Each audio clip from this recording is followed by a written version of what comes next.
Hello friends, मेरा नाम है डॉक्टर हिमानी आर गुप्ता। मैं एक गायनेकोलॉजिस्ट हूँ और mother and care clinic Kharghar Navi Mumbai में प्रैक्टिस करती हूँ और मैं आप सबका अपने यूट्यूब चैनल पर स्वागत करती हूँ। कई बार हमारे पास ऐसे प्रेगनेंसी केयर के केसेस आते हैं जिनमें हिस्ट्री लेने पर हमें पता चलता है कि पास्ट प्रेगनेंसीज पहले की प्रेगनेंसीज में कुछ लॉसेस की हिस्ट्री है। यहाँ पर हमें डिटेल में सारी प्रेगनेंसीज के बारे में हिस्ट्री लेनी होती है, जानकारी लेनी होती है। जैसे कि एक्सपेक्टेंट मदर की एज क्या है, शादी को कितने साल हुए हैं, क्या उनके पास कोई अलाइव एंड हेल्दी बेबी है, ये जो प्रेगनेंसी लॉसेस हुए हैं क्या वो इस हेल्दी बेबी से पहले हुए हैं या बाद में। ये जो हेल्दी बेबी है वो अपने आप से कंसीव हुआ था या उसे पाने के लिए कपल ने कुछ ट्रीटमेंट लिया था। जो प्रेगनेंसी लॉसेस हुए हैं वो प्रेगनेंसीज क्या अपने आप से नेचुरली कंसीव हुई थी या ट्रीटमेंट के बाद कंसीव हुई थी। जो लॉसेस हुए हैं क्या वो बहुत ही अर्ली प्रेगनेंसी लॉस है, इतने कि सिर्फ यूपीटी यूपीटी मतलब यूरिन प्रेगनेंसी टेस्ट सिर्फ वही पॉजिटिव था और इससे पहले कि किसी गायनेकोलॉजिस्ट की सलाह ली जाए अपने आप से ब्लीडिंग स्टार्ट हो गई और बहुत ही अर्ली मिसकैरेज हो गया।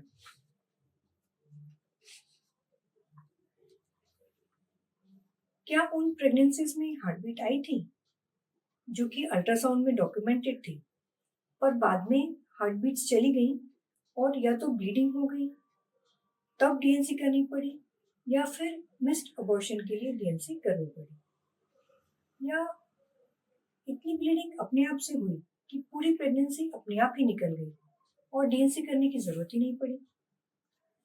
क्या ऐसा हुआ था कि प्रेगनेंसी ग्रो करती जा रही थी, यानी कि 7 वीक्स हो गई, 8 वीक्स हो गई, पर उसमें ना तो एम्ब्रियो बना और अगर एम्ब्रियो बना भी तो उसमें हार्ट बीट नहीं आई। क्या ऐसा हुआ कि सब कुछ ठीक चल रहा था और अचानक से विदाउट एनी रीजन पेन और ब्लीडिंग शुरू हो गया और प्रेगनेंसी लॉस हुआ। क्या ऐसा हुआ था कि सेकेंड ट्राइमेस्टर में सर्विक्स की लेंथ शॉर्ट होनी शुरू हो गई, चाहे सर्वाइकल स्टिच लिया गया हो या ना लिया गया हो। बहुत ही अर्ली लेबर पेन्स शुरू हो गए, पेनलेस सर्वाइकल डायलेटेशन भी हो सकता है। इतनी प्रीमेच्योर डिलीवरी हुई कि कोई भी एनआईसीयू उस बेबी को नहीं बचा सकता था।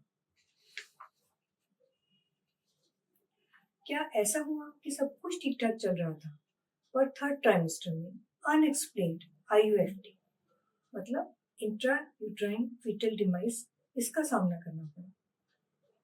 क्या मदर की हेल्थ अच्छी रही उन प्रेगनेंसीज के दौरान या उन्हें बीपी, डायबिटीज, एनीमिया ऐसी प्रॉब्लम्स का सामना करना पड़ा। क्या उन बेबीज की हेल्थ उन प्रेगनेंसीज के दौरान ठीक थी, वो लो बर्थ वेट तो नहीं थे, उनके आसपास का पानी तो कम नहीं हुआ था जिसे हम ओलिगोहाइड्रोमियोस कहते हैं। इन कंडीशंस का ट्रीटमेंट भी किया गया हो सकता है, तो क्या वो ट्रीटमेंट सक्सेसफुल हुआ या ट्रीटमेंट करने के बावजूद भी कंडीशन डिक्लाइन करती चली गई, खराब होती चली गई। मदर की बॉडी ने जो प्लेसेंटा बनाया जो कि न्यूट्रिशन सप्लाई करता है बेबी को, उसकी कंडीशन कैसी थी। वो साइज में छोटा तो नहीं था, ओवर मैच्योर तो नहीं था, उसमें कैल्सिफिकेशंस तो नहीं थे जो ब्लड सप्लाई को कम करते हैं। बाद में उस प्लेसेंटा को क्या हिस्टोपैथोलॉजी के लिए भेजा गया था, माइक्रोस्कोपिक जांच के लिए भेजा गया था, और अगर भेजा गया था तो वो क्या रिपोर्ट थी। क्या ये कंडीशंस जो है फिर से रिकर होंगी, उस रिपोर्ट को देखने के बाद क्या ऐसा पता चलता है। अम्बिलिकल कॉर्ड यानी कि अवलनाल जो प्लेसेंटा से बच्चे को जोड़ती है, क्या वो लेंथ में बहुत छोटी थी, क्या वो बच्चे के गले के आसपास लिपटी थी, 1 लूप था, 2 लूप था, 3 लूप था कि डिलीवरी करते समय बेबी को एस्फिक्सिया यानी कि ऑक्सीजन की कमी हुई होगी, कहीं अम्बिलिकल कॉर्ड में ट्रू नोट तो नहीं थी, क्या बेबी ने बॉर्न होने के बाद सांस ली थी, उसे एनआईसीयू भेजा गया था, या एनआईसीयू की फैसिलिटी नहीं थी, कहीं रिमोट प्लेस पे डिलीवरी हो रही थी। अगर एनआईसीयू गया था बेबी तो क्या उसे वेंटिलेटर सपोर्ट की जरूरत पड़ी थी या इंक्यूबेटर सपोर्ट की जरूरत पड़ी थी। प्रीटर्म होने वाले कॉम्प्लिकेशंस थे क्या उसको, जैसे कि सेप्टिसीमिया यानी कि इन्फेक्शन, आईवीएच यानी कि इंट्रा वेंट्रिकुलर हेमरेज यानी कि ब्रेन में ब्लीडिंग का होना, या नेक्रोटाइजिंग एंटीरोकोलाइटिस यानी कि अतड़ियों में सूजन का आना, जिसकी वजह से बेबी ओरल न्यूट्रिशन एब्जॉर्ब नहीं कर पाता। ये जितने भी पॉइंट्स मैंने आपको बताए हैं उन सब का वर्कअप करना बहुत जरूरी है और ये एक बहुत स्पेशलाइज्ड फील्ड है। पुराना सारा ईएनसी रिकॉर्ड, सारी ओल्ड इन्वेस्टिगेशंस, हॉस्पिटल एडमिशन के रिकॉर्ड, ट्रीटमेंट के सारे रिकॉर्ड चेक किए जाते हैं और अगर जरूरत हो तो जिन डॉक्टर्स ने पहले ट्रीटमेंट दिया था उनसे भी बात करना पड़ता है। जो भी रीजन सामने आता है पहला असेसमेंट तो ये करना होगा कि क्या वो फैक्टर्स रिपीटिंग है, क्या चांसेस है कि वो अभी इस प्रेगनेंसीज में भी सामने आएंगे या वो इवेंट वन टाइम था। अगर रिपीटिंग फैक्टर्स हैं तो क्या उनका कोई ट्रीटमेंट कर सकते हैं, इसको अभी से शुरू करना होगा या कुछ समय के बाद कि ये प्रॉब्लम दोबारा आई ही नहीं। मेडिसिन तो शुरू की जाती है ताकि इस प्रेगनेंसी को सेफ रखा जा सके। अगर किसी सर्जरी की जरूरत है तो वो भी की जाएगी। अगर किसी और स्पेशलिस्ट की सलाह लेनी है, जैसे हेमेटोलॉजिस्ट की सलाह लेनी है, फिजिशियन की सलाह लेनी है, डायबिटोलॉजिस्ट की सलाह लेनी है, सर्जन की सलाह लेनी है, तो वो भी किया जाएगा।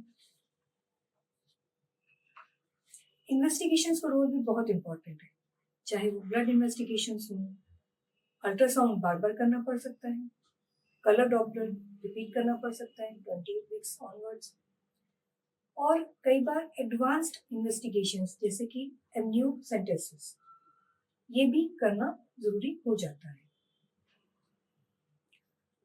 डिलीवरी को बहुत बहुत टाइम से प्लान करना पड़ेगा।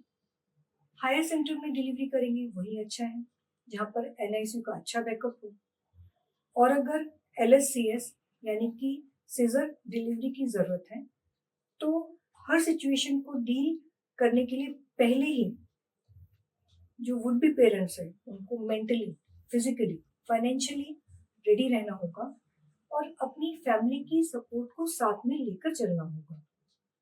ये बहुत जरूरी बात है। ये प्रेगनेंसी की जर्नी आपके लिए भी चैलेंजिंग है और आपके गायनेकोलॉजिस्ट के लिए भी। बेस्ट आउटकम तभी पॉसिबल है कि जब आप उनके इंस्ट्रक्शंस को 100% मानें। और मेरे साथ जो पेशेंट्स रहे हैं उन्होंने ऐसा किया भी है। बहुत सारे पेशेंट्स की सक्सेस स्टोरीज आप मेरे यूट्यूब चैनल पर, मेरे इंस्टाग्राम चैनल पर देख सकते हैं और टेस्टिमोनियल्स भी दिए हैं। मेरे साथ जो एसोसिएटेड हॉस्पिटल है वो टर्शरी केयर सेंटर है और बेस्ट फैसिलिटीज से इक्विप्ड है। फ्रेंड्स, जिस क्लिनिकल कंडीशन की आज हमने बात की, जब एक्सपेक्टेड मदर एक बेबी को लेके घर जाती है, खुशी खुशी घर जाते हैं पेरेंट्स, तो वो जो खुशी है वो उसको वर्ड्स में कह पाना मुश्किल है। बेस्ट ट्रीटमेंट पॉसिबल है। तो फ्रेंड्स, इसी तरह से हम women and health related topics आपके लिए आगे भी लाते रहेंगे। मेरे चैनल को शेयर करें, लाइक करें, सब्सक्राइब करें। Thank you.